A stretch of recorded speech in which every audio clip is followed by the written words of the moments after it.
Bonjour à tous, je vous remercie de participer à ce webinaire.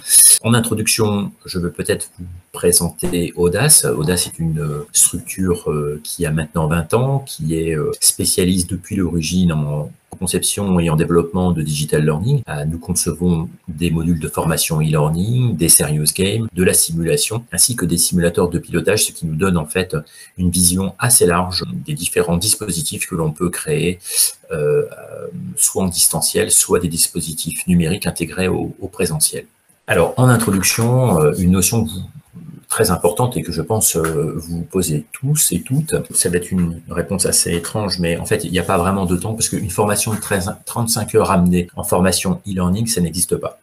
Donc, l'idée, c'est surtout, dans la transformation d'une formation présentielle, de recomposer totalement son architecture, les différentes notions qui la composent et de créer un ensemble de grains pédagogiques qui vont créer effectivement un parcours de formation, mais on ne peut plus le considérer comme un temps linéaire de formation. Il n'y a pas vraiment donc de réponse. Il existe une règle assez simple pour les tout petits, les petites transformations, qui est la règle du cube. Par exemple, si je vous indique une formation de 3 heures, ramenée en e-learning, c'est à peu près 45 minutes. On divise par 4 à peu près le temps de formation, mais ça n'est pas du tout valable pour des grands ensembles et des temps longs. Alors, sur ce type de module, moi, je vous proposerais de faire le cube et le triangle. Imaginons 35 heures de formation. On le passe à la moulinette pour obtenir une architecture beaucoup plus légère. On va diviser à peu près par 3 le temps.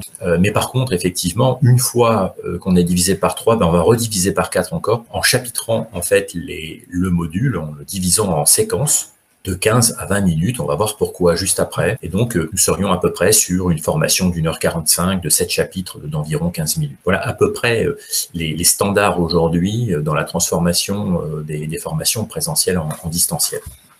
Si tout au moins, ça a un sens. Ce qui va être également vraiment fondamental dans cette construction de nouveaux modules, c'est bien évidemment la qualité des médias qu'on va intégrer dans ces modules. Autant une formation présentielle peut être assez intéressante parce que nous avons en face de nous un animateur, le formateur, qui peut avoir à la fois du talent, du charisme et beaucoup d'expérience qui vont faire que ça va être un moment assez intéressant. Autant en e-learning, ça ne fonctionnera pas. Simplement, le contenu n'est pas suffisant. Il faut vraiment l'enrichir en utilisant toutes les ressources qui sont à votre disposition. Pour ces ressources, donc, il faut se prévaloir d'un certain nombre de choses qui peuvent être des freins à l'usage de ces ressources ou à la création de ces ressources. Tout d'abord, pensez à la licité des choses que vous utilisez. Naturellement, n'oubliez pas qu'une police de caractère, une police typographique appartient à quelqu'un et que la plupart des polices sont payantes. On ne peut pas librement utiliser des polices sur Internet que vous auriez saisies à droite ou à gauche et les utiliser dans le cadre de l'outil que vous créez. Il faut donc toujours vérifier que vous possédez bien l'autorisation d'utiliser ce type de police. C'est la même chose pour les icônes que vous allez pouvoir utiliser. Utiliser des banques images payantes pour ces icônes, ce qui vous permettra d'éviter d'utiliser des choses qui ne vous appartiennent pas, que vous avez piochées sur Internet. Vous savez comme moi que ça se fait très couramment dans le présentiel parce que le formateur, finalement, réalise un PowerPoint qui lui est propre.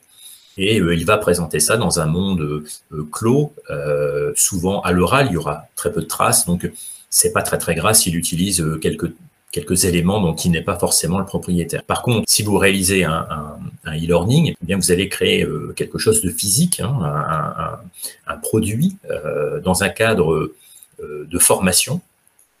Et dans ce cadre-là, les réglementations et les normes s'imposent. Vous allez devoir effectivement vérifier que vous êtes bien propriétaire, ou tout au moins vous avez bien acheté les droits d'usage. Pour les illustrations, c'est la même chose. Les animations, attention aux extraits de films ou de bandes audio que vous allez pouvoir récupérer. Il y a toujours des droits. Et pensez à une notion qu'on appelle la chaîne de droit, c'est-à-dire que c'est pas parce que le droit a été libéré, par exemple, par l'interprète, ce n'est pas pour ça que le producteur, lui, a donné son autorisation, le diffuseur a donné son autorisation. Donc, il y a vraiment une chaîne de droit et il faut qu'effectivement, tous ces gens-là aient libéré les droits pour que vous puissiez les utiliser.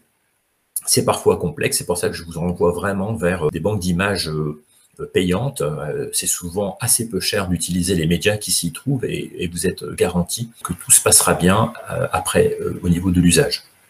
Alors, il va falloir rassembler tout un ensemble de compétences naturellement pour pouvoir concevoir vos modules. Moi, je suis assez friand de l'image du chef d'orchestre. Le chef de projet Digital Learning, c'est un chef d'orchestre. Il ne faut pas confondre un chef d'orchestre avec un homme orchestre. L'homme orchestre, c'est celui qui sait tout faire, mais en fin de compte, il sait très peu jouer, il sait jouer de tous ses instruments, mais très peu. Donc, il sait un petit peu bricoler un logiciel de retouche d'image, il sait un petit peu rédiger, il sait un petit peu faire un film et un montage. Il a quelques notions de pédagogie, mais pas franchement, etc., etc.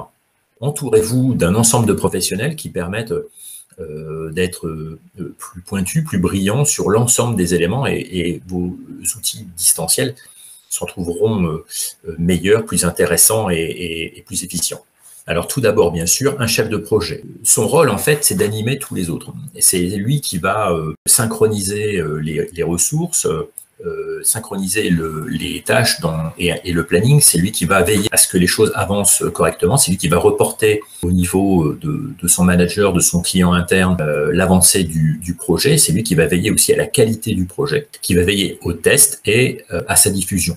Donc, quelqu'un qui est clé en fait dans la réalisation d'un outil de digital learning. Alors le chef de projet est parfois en fait l'ingénieur pédagogique, mais attention, un bon chef de projet, c'est quelqu'un qui est professionnel de la gestion de projet. C'est pas forcément un professionnel d'une expertise métier. Et attention, parce que l'ingénieur pédagogique peut orienter, lorsqu'il est chef de projet, peut orienter le projet vers ses problématiques à lui, ses goûts et l'image qu'il a en fait du produit final. Moi, je préconise toujours qu'il y ait plutôt un chef de projet et qui va diriger une équipe qui sera composée effectivement d'un ingénieur pédagogique multimédia. J'insiste bien sur multimédia. Il y a parfois des ingénieurs pédagogiques issus du monde du présentiel qui n'ont pas effectivement cette notion de profondeur de médias, qui ont du coup en fait une pensée qui va être ce que moi j'appelle une pensée plate, c'est-à-dire une pensée 2D, une pensée avec des images, mais sans imaginer la profondeur d'écran, sans imaginer que on va pouvoir créer via les médias tout un ensemble de dispositifs qui vont permettre d'aller loin au niveau de l'illustration, de l'analogie et du coup de l'intérêt que l'apprenant va porter au module. La deuxième personne clé, c'est le directeur artistique qui, avec une spécialisation UI, UX design, c'est quelqu'un qui a véritablement des notions esthétiques et qui conjugue ces notions esthétiques à des notions ergonomiques. Il sait ce qui fonctionne sur les interfaces, il va savoir s'adapter en fait à la cible apprenante. On ne fait pas de tout et n'importe quoi. Une cible apprenante de jeunes de 20-25 ans habitués à toutes les interfaces, eh bien, il faut leur servir une interface qui sera à la hauteur en fait de leur attendu. On va pouvoir aussi intégrer pas mal de liens et de choses cachées, des choses un peu intuitives. Par contre, une cible qui utilise rarement l'informatique dans le cadre de son emploi, eh bien on va plutôt lui servir une interface avec notamment par exemple des boutons qui clignotent pour qu'on puisse cliquer dessus. Donc des choses assez dirigées en fait. On va vraiment l'aider à naviguer dans l'interface facilement. L'autre personne qui est importante, c'est le réalisateur numérique. Donc, le réalisateur numérique, c'est celui qui vient enrichir par sa création d'images, d'icônes, de 2D, de 3D. C'est un graphiste qui vient servir en fait le propos. Il travaille souvent en étroite collaboration avec l'ingénieur pédagogique qui architecture le module et qui rédige les contenus. Et c'est en fait le travail des deux, l'interaction entre les deux qui crée de la richesse au niveau des contenus, notamment par exemple en créant des infographies pertinentes. Et enfin, le dernier larron de la bande, c'est le développeur intégrateur, qui est une personne également clé car elle va rendre les choses possibles et les choses visuelles sur un framework maison, soit des logiciels de type Storyline. Mais on va aussi apprécier chez lui de savoir un peu coder pour pouvoir augmenter le support final de quelques interactions, par exemple, originales, et ne pas se limiter seulement à la bibliothèque de quiz contenue dans le logiciel qui permet de développer, car très très vite en fait on va lasser le public par une répétition de toujours les mêmes types d'activités. Donc c'est pas mal d'avoir quelqu'un qui sait un peu coder et qui va permettre de libérer l'ingénieur pédagogique et le réalisateur numérique dans leur création. Alors ici en fait on a voulu vous présenter une notion très importante en digital learning, c'est que tout comme on n'a pas transformé une formation de 35 heures forcément en une formation égale au tiers, on va plutôt imaginer de construire en fait un parcours pédagogique. Cette notion est importante parce qu'un module e-learning, ça ne sait pas tout faire. Si on reprend la taxonomie de Bloom, ici, on a positionné en fait un certain nombre de points qui favorisent ou défavorisent le type d'outil par rapport justement à ces objectifs pédagogiques. Alors, un module e-learning pour transmettre de la connaissance, c'est vraiment un bon outil. On va voir juste après un certain nombre de notions qu'il faut respecter, puisque il ne faut pas noyer en fait l'apprenant dans un volume de connaissances qui nuirait en fait à sa capacité de mémorisation. Mais si on arrive à être effectivement dans la synthèse, c'est un excellent outil. Mais cet outil peut être couplé à, par exemple, un webinar, comme aujourd'hui, mais qui va vous donner, en fait, véritablement un vernis, une connaissance de surface qui n'est pas du tout approfondie. On n'a pas le temps, dans un webinar, d'approfondir aucune des notions, mais ça permet quand même de se poser un certain nombre de questions et peut-être de comprendre certaines notions plus facilement via, en fait, ce type d'outil, car nous allons pouvoir discuter ensemble. Vous pouvez me poser des questions et on pourra également envisager une discussion à la fin du webinaire. D'autres types de supports sont également intéressants en distanciel, comme le MOOC par exemple. C'est intéressant également parce que c'est massivement diffusable, donc on va pouvoir transmettre de la connaissance assez facilement. On est plutôt dans des pédagogies un peu transmissives. Le Serious Game qui, lui, en matière de transmission de connaissances, c'est pas forcément sa tasse de thé, mais par contre, ça permet de travailler sur des pédagogies par analogie. Ça permet d'aller loin dans les missions et les études de cas interactives, voire dans l'immersion. Et donc, on peut aller assez loin dans des objectifs beaucoup plus pointus.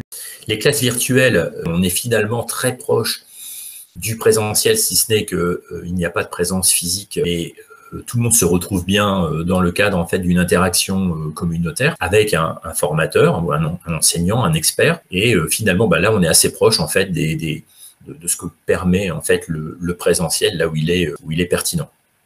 Et enfin, le coaching à distance, qui est un bon outil quand il s'agit, par exemple, d'aller pousser un peu une personne, valider le fait qu'elle ait compris ce qu'elle vient de voir, par exemple, dans e-learning. Et vous l'aurez compris, en fait, l'ensemble de ces grains pédagogiques forment un parcours de formation. Et il faut essayer de ne pas être monolithique quand on imagine un parcours. C'est pas forcément un module de formation.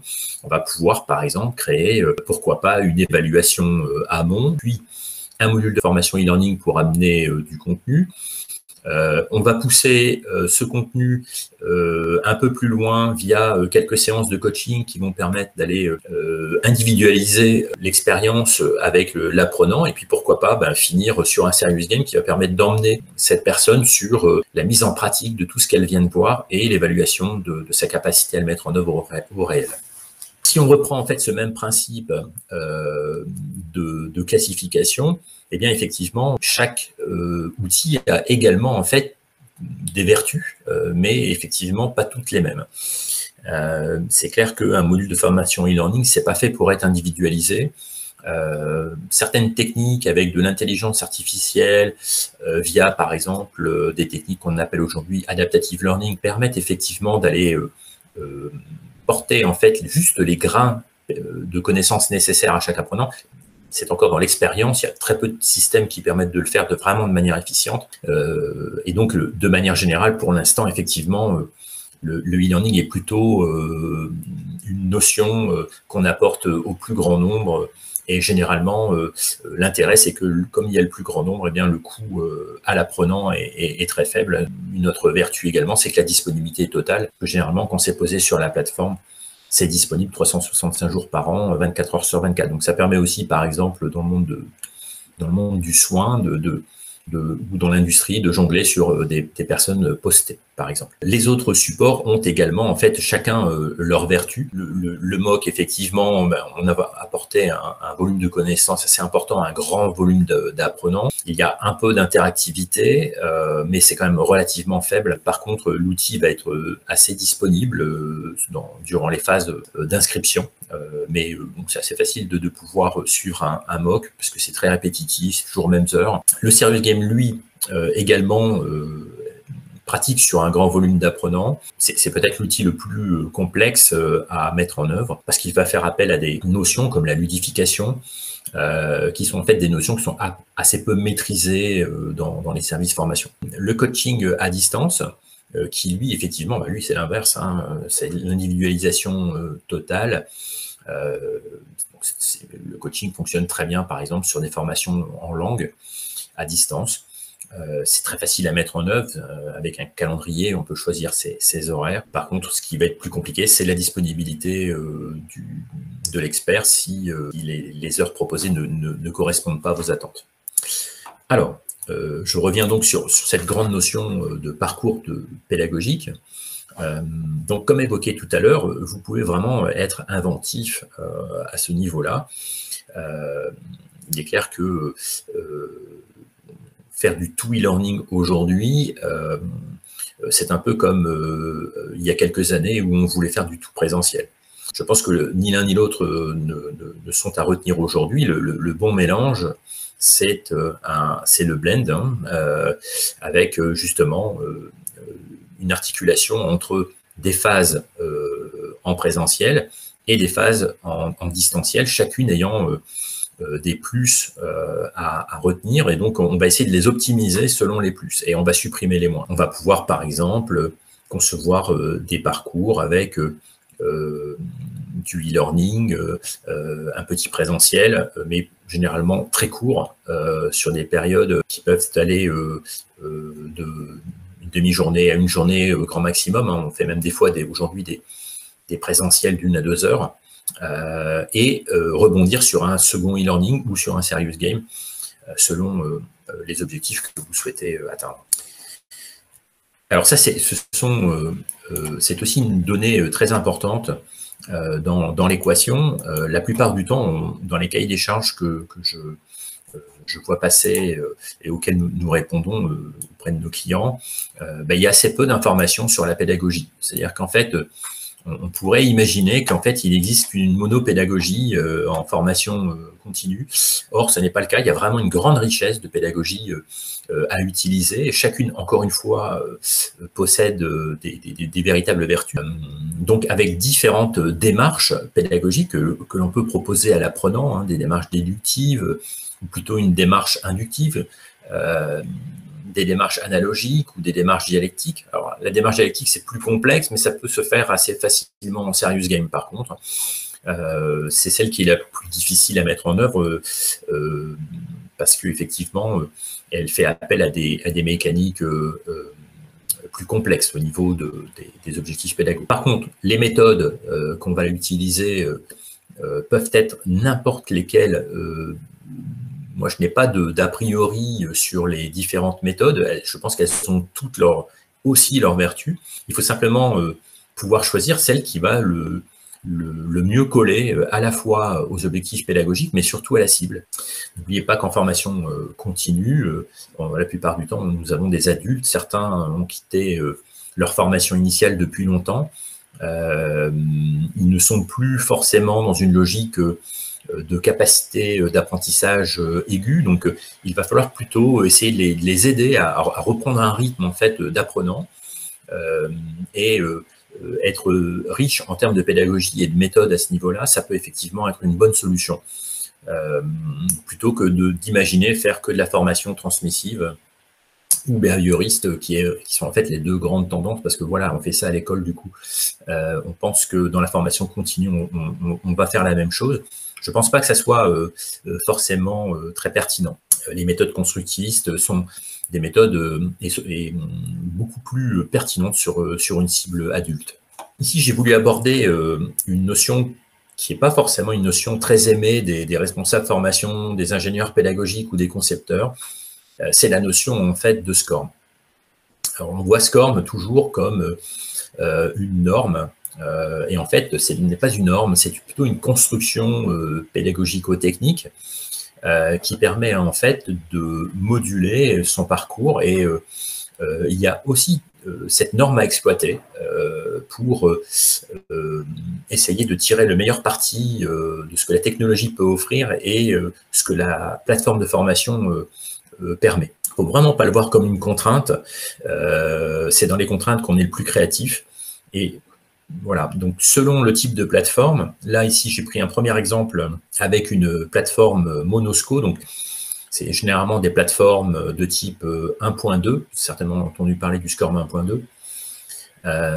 Alors vous voyez qu'un SCO en fait ici, qui est une unité en fait d'enseignement, dans le Monosco, tout est inclus dans le module. C'est-à-dire qu'en fait, le SCO est un conteneur dans lequel en fait tout va se passer. Par contre, au sein du conteneur, ça ne veut pas dire pour autant qu'on ne peut pas y injecter en fait de la modularité ou de l'adaptation à l'apprenant. Donc là, par exemple, dans un Monosco, je vous propose un test amont au SCO et selon les résultats, eh bien, la personne va passer la séquence base 1 ou la séquence base 2 ou la séquence expert, avec, s'il est en base 1, un approfondissement 1, s'il est en base 2, un approfondissement 2, et un test final, sachant qu'il n'y aura toujours que le test final qui remontera en score, parce que dans un Monosco, on peut ne sortir qu'un score.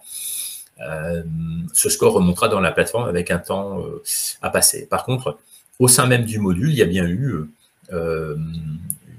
une orientation proposée à l'apprenant selon ses capacités, de manière effectivement à lui donner un contenu adapté en fait à ses compétences. L'autre type de SCO, c'est ce qu'on appelle le multi-SCO. C'est généralement plutôt des plateformes de type SCORM 2004. Alors la grosse différence ici, c'est que on peut conditionner les SCO. Donc, on peut conditionner les unités en fait d'enseignement entre elles. Donc, il ne faut plus penser à un monosco, il faut penser que le parcours peut être composé de différents SCO. Chaque SCO va, par exemple, traiter d'une notion. Et selon les résultats obtenus, on reprend ces mêmes principes de formation non linéaire par rapport au chapitrage. Eh bien, effectivement, si le test base est suffisant, eh bien, on va déclencher la possibilité de continuer la formation vers le SCO Y et de la même manière vers le SCO Z si la personne a véritablement les compétences pour le faire. Elle ira jusqu'au parcours expert et jusqu'au test expert. Le gros avantage, c'est qu'à chaque SCO, là, j'ai la possibilité d'obtenir un score. Et donc également pour le responsable formation ou le tuteur, une capacité aussi d'obtenir des informations beaucoup plus pointues sur son apprenant, beaucoup plus de détails. Alors bien sûr, tous ces détails, encore faut-il les utiliser après. Vous allez me dire, oui, effectivement, que sur des grandes populations, c'est pas forcément simple finalement de traiter les données individualisées. C'est toujours le problème, parce que on voudrait tous tendre vers l'individualisation, mais a-t-on les moyens après de traiter les résultats individualisés? Donc chaque brique de SCO ayant été composée, le gros avantage aussi, c'est que je vais pouvoir composer des parcours à loisir, à savoir que je peux reprendre des briques, une brique SCO de contenu ici, un quiz ici que j'avais créé sous la forme d'un autre SCO. Et ensuite, le tuteur peut créer de nouveaux parcours assez facilement en allant chercher les différents SCO et les associer entre eux. Alors, on a évoqué naturellement l'évaluation. L'évaluation est toujours au cœur du système de formation, pas toujours de manière très heureuse, il faut bien l'avouer, puisque en formation continue, on ne peut pas sanctionner la personne par rapport à ce qu'elle a fait, on n'est pas en formation initiale. Par contre, certaines formations peuvent être certifiantes et permettre à l'entreprise d'accéder à des métiers. Je pense par exemple à des formations matières dangereuses ou par exemple des formations en transfusion sanguine dans les centres hospitaliers. Il est nécessaire que les personnes soient certifiées, sinon effectivement le service ne pourra pas tourner. Donc il peut quand même y avoir des enjeux. Les évaluations à chaud sont toujours utilisées dans les modules de formation digitale. Alors elles sont généralement assez simples à obtenir. Donc il y a généralement l'ingénieur pédagogique a modulé en fait les questions de manière à ce que la très grande majorité des apprenants réussissent à passer l'examen. Et donc si ce n'est un ultime moyen de réviser, ça n'a pas forcément beaucoup de sens parce que la plupart du temps, en fait, les quiz ont été simplifiés. Donc, pour que tout le monde le valide. Et quand la personne ne valide pas, je vous pose la question, quid, qu'est-ce qu'on fait? Dans combien de centres de formation ou d'entités de formation? Il n'y a pas de traitement des personnes en échec. Il n'y a pas de débriefing. Ces personnes, en fait, n'ont pas de suite, en fait, au fait qu'elles aient échoué. Et ça, c'est bien dommage. C'est très dommageable parce que, du coup, je pose la question, à quoi a servi, en fait, l'évaluation? Peut-être qu'il n'y avait pas besoin d'en faire, en fait. On pouvait très bien terminer le module plutôt sur une synthèse ou une étude de cas ou un jeu qui aurait été beaucoup plus pertinent que finir sur une évaluation. Les évaluations à froid, elles peuvent avoir un intérêt parce qu'elles vont pouvoir à la fois mesurer effectivement il reste quoi de cette formation 3 mois après, mais ça va être aussi un bon indicateur sur la qualité de la formation. C'est-à-dire que quand la formation est bien faite, à chaud, ça n'a pas forcément du sens parce que on a mémorisé les choses, tout est frais, donc c'est assez facile de réaliser l'évaluation. Par contre, à froid, effectivement, on a perdu beaucoup de notions. Ça va très très vite, hein. On perd énormément de choses. On va le voir juste après dans une diapo. Ça va permettre, alors, pas tant de mesurer si la personne a encore toutes les compétences acquises à la fin du module, mais ça, je vous assure que c'est un super moyen d'estimer si la formation était de qualité. Parce que si la formation était de qualité, le taux de mémorisation sera bon. Les nouvelles technologies appellent aussi maintenant, toujours avec un peu d'IA, d'imaginer une notion de ce qu'on appelle du space learning. Hein. C'est-à-dire qu'on va théoriser finalement les piqûres de rappel nécessaires à la suite d'un module. Donc vous voyez ici la courbe de mémorisation et la courbe de l'oubli.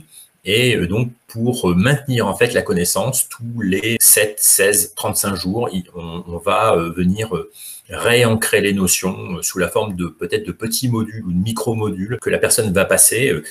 Alors là, ça a été vraiment théorisé. Hein, ces choses sont issues en fait d'études en neurologie.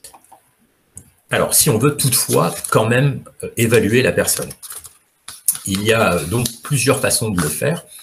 Tout d'abord, les évaluations en amont de la formation, ce qu'on va appeler les évaluations diagnostiques, qui permettent de tirer un portrait de l'apprenant et lui proposer un parcours. Alors, on peut passer par l'automatisation, hein, vous l'avez vu juste avant dans l'ESCO. On va lui proposer un parcours qui va être celui qui sera le plus adapté en fait à son niveau de connaissance ou à son type ou à ses capacités. Et donc, on ne va pas lui faire perdre du temps avec des choses qu'il connaît déjà. On va vraiment l'orienter sur du plus, ce qui peut faire qu'en fait, dans votre population d'apprenants, certains réaliseront leur parcours de formation en 15 minutes et d'autres en 1h30. Vous voyez bien que la notion de temps en digital learning est quand même une notion très floue.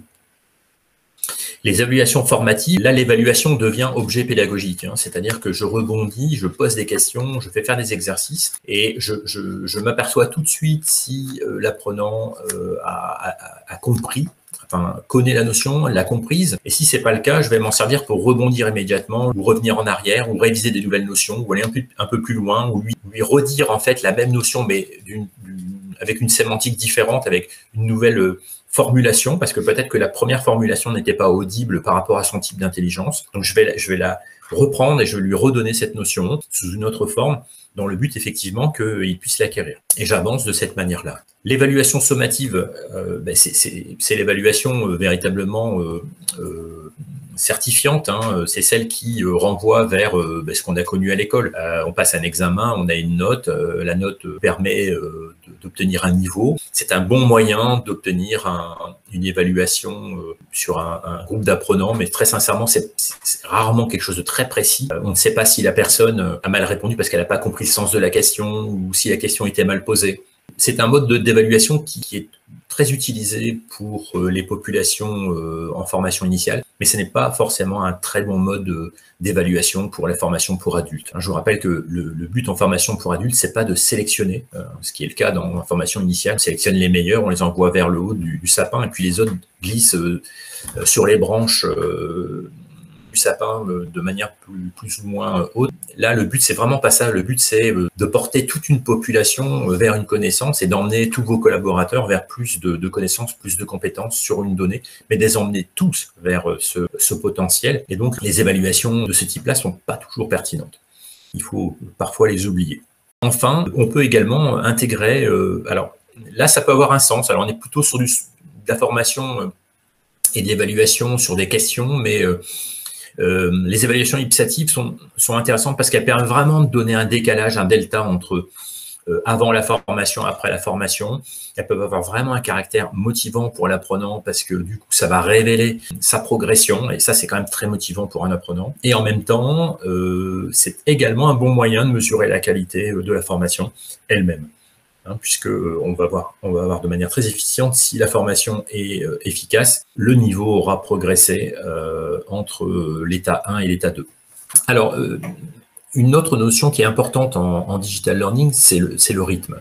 On en parle rarement aussi dans les cahiers des charges, pourtant c'est vraiment totalement essentiel. En fait, il y a vraiment des notions importantes à retenir en digital. C'est que pour chaque nouvelle notion, il va y avoir en fait un maintien de l'attention de l'apprenant qui peut être maintenu environ 7 minutes. C'est la moyenne d'attention d'un apprenant sur une notion. Ensuite, il décroche. Mais ce décrochage, il ne faut pas qu'il soit non maîtrisé par vous. En fait, il faut le prévoir. C'est-à-dire qu'on va organiser la formation comme un battement cardiaque, comme un souffle, un inspire et un expire. C'est-à-dire qu'on va donner une nouvelle notion, on va la développer dans le cadre d'une séquence sur environ 6-7 minutes. Puis, par exemple, on va proposer une respiration sous la forme, par exemple, d'un petit exercice, mais qui est un peu décalé, qui va permettre la relaxation. C'est-à-dire qu'il faut que vous prévoyiez la relaxation de l'attention de votre apprenant, car sinon, en fait, il va y avoir un phénomène d'étouffement lié, en fait, au fait qu'on va essayer de faire passer le plus de notions les unes derrière les autres. Et il va se passer un phénomène très simple, c'est que les notions suivantes vont écraser les premières. Et finalement, la personne ne va retenir que peut-être les deux ou trois dernières notions.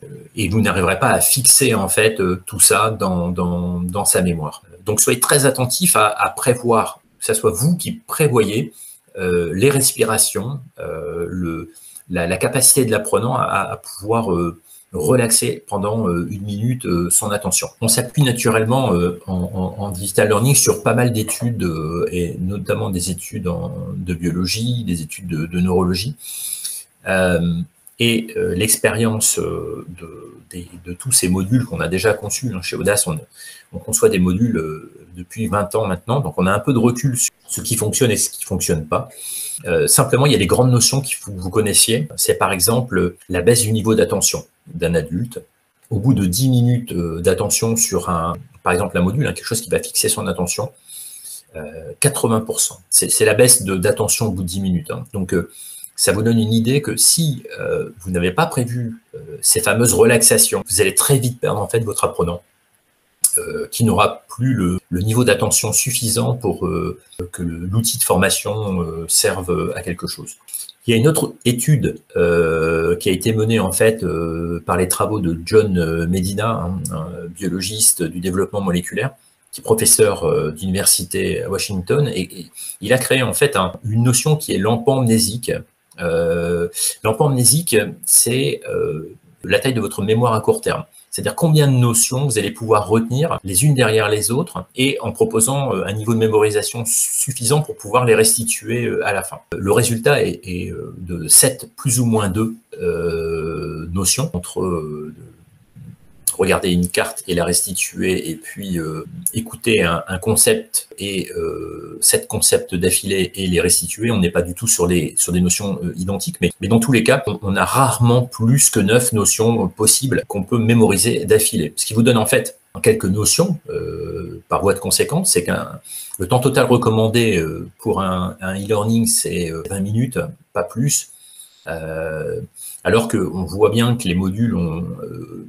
Aujourd'hui, la moyenne des modules qu'on nous demande de développer, c'est plutôt 45 minutes. Donc, on est déjà sur des temps beaucoup plus longs que le temps qu'il faudrait conserver, qui est de 15 à 20 minutes. Pas plus d'une notion toutes les 6 à 7 minutes, ça veut dire qu'un module ne doit pas contenir plus de 4 à 5 notions. De cette manière-là, on reste dans le cadre de l'empamnésique et en même temps, on peut se garantir qu'à la fin, la personne n'aura pas tout oublié à la fin du module. Enfin, ces études en neurolinguistique, mais on a parlé beaucoup de ça aussi en PNL, c'est l'ancrage émotionnel. Donc, en fait, à chaque fois que vous arrivez à transposer une émotion positive sur une notion, elle est beaucoup plus facilement mémorisable. Le cerveau mémorise beaucoup plus les choses qui lui arrivent avec plaisir plutôt que les autres. En tout cas, la mémorisation est plus profonde et plus durable.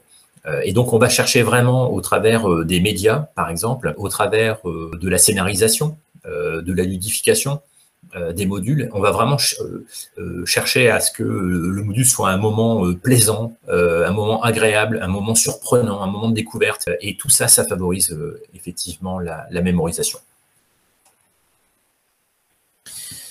Alors, les bons ressorts de cette mémorisation, donc on les a ici en synthèse, donc du coup, obtenir l'attention. L'attention, ça s'obtient. Hein, il ne faut pas oublier qu'il va falloir mettre des inputs dans vos modules, il va falloir mettre des choses qui permettent d'obtenir cette attention, hein, qui va la motiver pour créer cette fameuse émotion positive. Ensuite, cette attention, il va falloir la conserver. On a vu juste avant qu'il faut prévoir du rythme, hein, mais on peut y ajouter en fait de l'interactivité, hein, qui est vraiment la clé aussi pour obtenir cette attention et la garder. Il faut que la personne participe. Hein. Les modules où je fais que regarder, où je suis finalement spectateur d'un outil pédagogique, ne sont pas des bons outils. Vous n'obtiendrez que très peu de mémorisation et que très peu de compréhension. Il faut vraiment que la personne soit acteur de son module pour qu'il puisse avoir un impact maximum. Et donc, on propose de résoudre des énigmes, ce ne sont que des exemples, hein, naturellement, mais obtenir des récompenses qui vont favoriser cette émotion positive, cette émotion favorable, susciter la curiosité, surprendre par les médias que vous allez pouvoir introduire dans le module. Tous les moyens sont bons pour qu'on puisse maintenir cette attention et cette motivation à continuer la formation. Enfin, travailler la mémorisation. Alors, pour s'assurer de cela et restituer on peut par exemple utiliser les ressorts du jeu, qui sont des ressorts en fait très favorables pour la concentration de l'apprenant. Je vous rappelle qu'un geek, c'est avant tout quelqu'un qui est ultra concentré sur ce qu'il est en train de faire et qui oublie un peu l'environnement autour et qui aura un taux de mémorisation et un taux d'adhésion à ce qu'il fait qui sera extrêmement fort. Alors, sans aller jusque-là naturellement, on peut quand même injecter quelques petits principes ludiques notamment qui vont favoriser vraiment la transmission du savoir. La richesse passe aussi par les contenus rédactionnels. On a trop souvent dans les modules de formation e-learning une vision informative qui est liée en fait au profil des ingénieurs pédagogiques qui n'ont pas forcément été formés à une richesse rédactionnelle, une richesse de type de contenu. Et donc, il faut vraiment jouer sur toute la palette d'outils qui vous est proposée, pas seulement visuel, mais aussi rédactionnel. Et donc, parfois, effectivement, c'est un monologue avec quelqu'un qui va vous raconter une histoire, ici par exemple en 3D, mais le ton informatif, il va falloir l'améliorer, l'augmenter avec un niveau graphique et visuel très fort, hein, parce que sinon il a un impact qui est relativement faible. Mais on peut ajouter aussi peut-être un reportage dans le module, on peut ajouter des interviews qui sont aussi des choses qui fonctionnent bien sur les publics managers ou opérationnels, parce que généralement, c'est la parole de pair à pair. Et on va pouvoir également narrer le module, le transférer par analogie et pourquoi pas utiliser une forme de storytelling pour apporter un peu de piment au suivi du module. Essayez également, alors là on est sorti de la création de l'outil pur, l'outil digital learning, mais on est plutôt sur les supports qui le diffusent. Essayez aussi d'optimiser ce type d'outils. Il y a parfois en fait à en tirer un peu de critères, de choses un peu plus enrichies, hein, parce que bon, les plateformes généralement les LMS sont assez frustrantes à ce niveau-là, puisque elles ne remontent que des scores, hein, que des scores, mais généralement le score c'est une durée, c'est un score, un pourcentage ou une note. C'est pas terrible comme feedback. Pensez à pouvoir parfois intégrer des modes d'évaluation plus complexes avec des feuilles de résultats multicritérées, et ça peut se faire via par exemple des web services. On peut intégrer dans les plateformes ou alors pourquoi pas des fois ne pas mettre le module sur la plateforme, mais le mettre sur un serveur libre, mais dans lequel vous allez pouvoir intégrer véritablement un suivi complet, individualisé, pré-traité pour vous, et qui sera beaucoup plus pertinent, plus pertinent par exemple pour le chef de service pouvoir débriefer après avec son collaborateur. Alors, le débriefing, c'est quasiment toujours absent des cahiers des charges. C'est-à-dire que souvent, on achète un module de formation, on développe un module de formation, mais on ne prévoit pas l'après-module de formation. Pourtant, l'après-module de formation, c'est pédagogiquement quelque chose de fondamental, puisqu'en fait, après le module, ça va donner en fait des informations, des notions à l'apprenant. Son niveau va pouvoir effectivement évoluer, positivement ou stagner. Il va falloir penser à qu'est-ce qui est acceptable au niveau notamment des réponses au module. Est-ce que c'est certifiant? Est-ce que si je n'ai pas la certification, qu'est-ce qui se passe? Est-ce que le module va déclencher automatiquement des comportements comme par exemple une réunion entre manager et collaborateurs suite en fait à la passation du module? Est-ce que ça va est-ce que je vais obtenir une récompense? Pourquoi pas à la suite en fait de ce module? Ça peut passer simplement par un document certifiant, un petit diplôme par rapport à cette notion, mais qui va peut-être valoriser en fait le collaborateur qui sera très heureux d'avoir son certificat et non pas qu'un certificat de formation classique qui n'a d'objet que de l'administration. Alors, très important, c'est est-ce qu'on débriefe ou pas? Sur les grands volumes de population, c'est très compliqué effectivement de débriefer après les modules. Toutefois, il y a des moments où ça doit absolument se faire. J'ai conçu des modules en transfusion sanguine par le passé où il y avait des game over. C'est-à-dire que si j'ai causé un choc allergique parce que je me suis trompé au moment où j'ai analysé la carte de sang ultime au lit du patient, j'ai transfusé du coup. Or, il fallait pas. Je me suis trompé au niveau de la lecture et forcément, je vais provoquer quelque chose qui peut aller jusqu'au drame complet. Donc, à partir de là, une fois que j'ai repéré que quelqu'un dans le module avait fait ce type d'erreur, il faut absolument qu'un dispositif soit généré, une alerte soit générée au manager de cette personne pour débriefer, pour valider pourquoi l'erreur a été commise. Parfois, ça peut être juste le stress. Certaines personnes, sur des formations certifiantes, perdent tous leurs moyens en passant l'examen. On voit ça tous les ans au bac. Il y a des très bons élèves qui loupent le bac parce que voilà, ils sont pétrifiés face à la copie ou face à l'examinateur. De la même manière, il faut absolument faire ça. Ce débriefing est impératif, il faut le prévoir, peut-être pas forcément de vive voix, mais il faut au moins prévoir un petit coaching pour comprendre pourquoi ça n'a pas fonctionné. De la même manière, encore une fois, le pourcentage réalisé par l'apprenant est parfois un peu...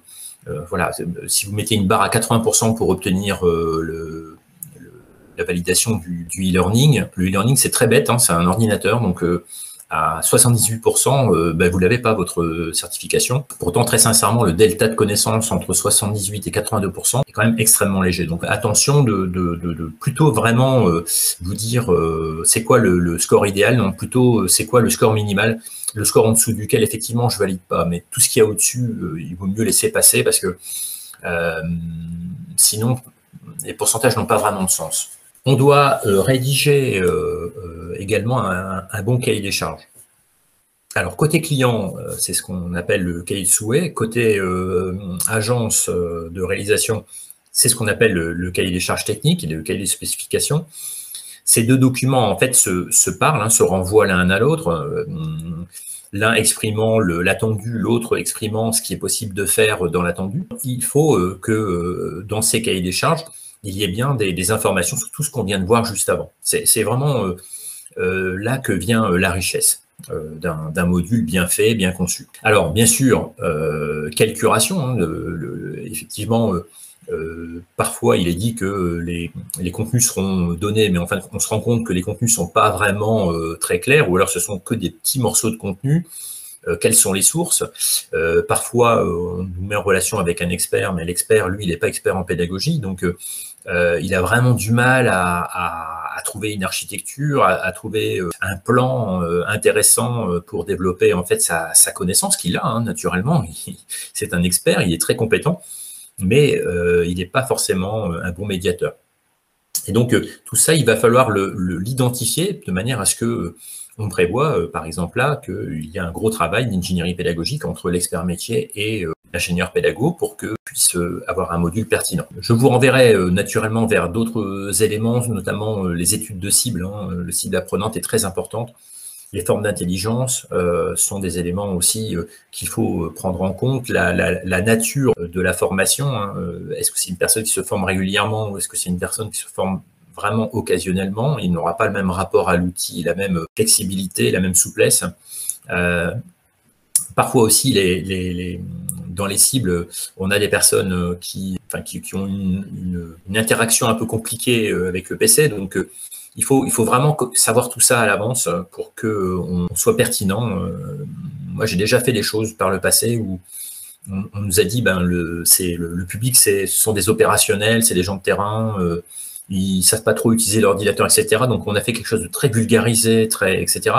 Et au fin de compte, on s'est retrouvé avec une population de jeunes geeks qui ont été très déçus qu'on leur fasse une interface finalement pas pour eux.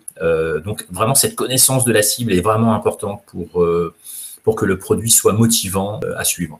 Alors, pour vous aider dans les cahiers des charges, il y a un outil, alors je le cite, hein, c'est un confrère et non moins concurrent qui l'a mis au point en 2009, c'est la société IDOCO. Qui a créé en fait une classification qui est la classification E2C. Alors, il faut savoir que cette classification est utilisée par beaucoup de grandes entreprises. Nous-mêmes, on répond à des cahiers des charges où on nous demande de donner des tarifs liés à cette classification. C'est pour ça que je vous en parle. Alors, elle se compose en fait de deux plans, un plan scénarisation et un plan médiatisation. Sur chacun de ces plans, il y a des niveaux, niveau S1, S2, S3, S4, qui vont correspondre à des choses de pas scénarisées du tout à extrêmement scénarisées, gamifiées même au niveau S4. Et de la même manière pour les médias, M1, pas de production de médias, donc c'est ni plus ni moins des diapos avec du texte et peut-être une image qui est fournie. Jusqu'à M4 où on va être plutôt dans l'animation complexe 3D de type serious game. En positionnant en fait l'outil de cette manière-là, ça vous permet en fait de vous garantir que les différents prestataires qui répondront à votre cahier des charges seront tous positionnés de la même manière. C'est-à-dire que si vous leur demandez de faire du S3 M3, ils répondront tous en S3 M3 et donc les prix seront comparables, les tarifs seront comparables. C'est-à-dire que sinon, certains vont répondre du S2 M3, d'autres du S3 M2. Et finalement, vous aurez bien du mal à sélectionner un prestataire parce que effectivement, toutes les offres sont tellement différentes qu'on n'arrive pas à tirer quelque chose de vraiment différenciant. Alors j'ai illustré ça avec le fameux E2C. Hein, vous voyez ici un module S1 M1, donc typique, hein, texte, quiz, très peu enrichi, un tout petit peu plus enrichi sur du rapid learning avec l'apport de quelques images. Par contre, sur du niveau 2-3, par exemple, on va intégrer une vidéo de quelqu'un qui présente des choses et la direction artistique est beaucoup plus soignée. Il y a eu la création d'iconographie, d'infographie. Donc, on commence à être plus pertinent et jusqu'à, par exemple, du S4 M4, où c'est ni plus ni moins que du serious game. Hein. On va vivre des choses de manière immersive avec des principes ludiques ajoutés. Voilà, donc pour conclure, point de vigilance pour un bon cahier des charges, c'est vraiment corréler l'ambition qualitative et les moyens mobilisables, les moyens pédagogiques et les moyens techniques et financiers mobilisables de votre côté. Il est clair que si vous voulez un S4 M4 et que vous avez un budget de 10 000 €, vous ne l'aurez pas. Donc, il faut aussi que le produit attendu corresponde véritablement à un budget mobilisable. Également, un point important, c'est maîtriser le résultat attendu, c'est-à-dire que souvent, on parle des objectifs pédagogiques, mais on ne parle pas de là où on veut amener l'apprenant. C'est-à-dire on a le portrait de départ de l'apprenant, mais on n'a pas le portrait d'arrivée de l'apprenant. Or, pourtant, c'est vraiment important de bien comprendre ça pour que l'outil soit adapté à cet objectif-là. Sinon, vous risquez d'être déçu ou de taper un peu à côté. Donc pour conclure encore, ne pas rester seul, vraiment mobiliser toutes les ressources internes possibles, que ce soit en ingénierie pédagogique, en graphisme, en développement. Pourquoi pas faire appel à des experts qui peuvent être des sociétés telles que Audace, bien sûr, sur la conception et la production de ce type d'outils.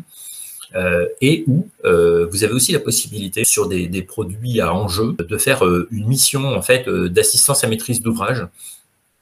C'est-à-dire qu'en fait, si vous ne vous sentez pas d'écrire le cahier des charges vraiment de manière pointue, en ayant en tête tous les critères qu'on vient de citer aujourd'hui, eh bien, vous faites un premier appel d'offres où vous sélectionnez une entreprise qui va vous accompagner, qui est un expert, qui va vous accompagner dans la rédaction du cahier des charges, qui va comprendre votre attendu, qui va vraiment analyser les sources dont vous disposez, qui va vraiment construire un cahier des charges technique pointu, et du coup, en fait, des réponses ensuite à l'appel d'offres beaucoup plus pertinentes, puisque chacun aura un cahier d'architecture de modules vraiment totalement détaillé, et pousser au maximum des possibilités eu égard du budget qui est mobilisable.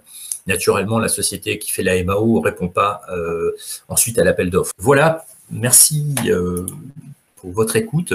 Je vous souhaite de construire des jolis modules bien motivants et qui seront efficients sur les apprenants. À bientôt.